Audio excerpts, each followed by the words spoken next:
জিনিসপত্রের দাম বেড়ে যাওয়াতে যারা সরকারের প্রতি বিরক্ত তাদের উদ্দেশ্য করে দুটা কথা বলি। সরকার যে গত নির্বাচন করলো হাজার হাজার টাকা খরচ করে, এই নির্বাচনের টাকা কে দিবে?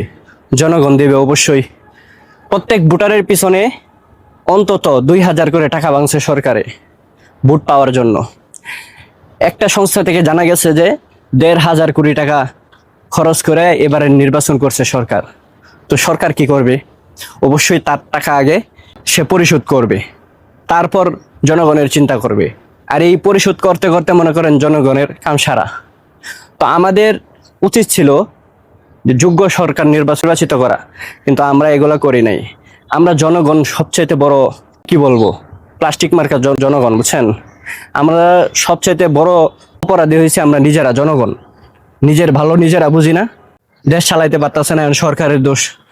একটা সময় তো ছিল যখন আমাদের সুযোগ ছিল যে সরকার পরিবর্তন করার, যাচাই করার। তো তখন আমরা কি করছি? তখন কি আমরা নিজেদের সুযোগ কাজে লাগাইছি? লাগাই নাই। বরঞ্চ নিজের স্বার্থ অনুযায়ী সরকারকে বুদ্ধি দিছি না, যেমনি হোক সরকার ফাঁস করছে। এখন সরকার চলে না।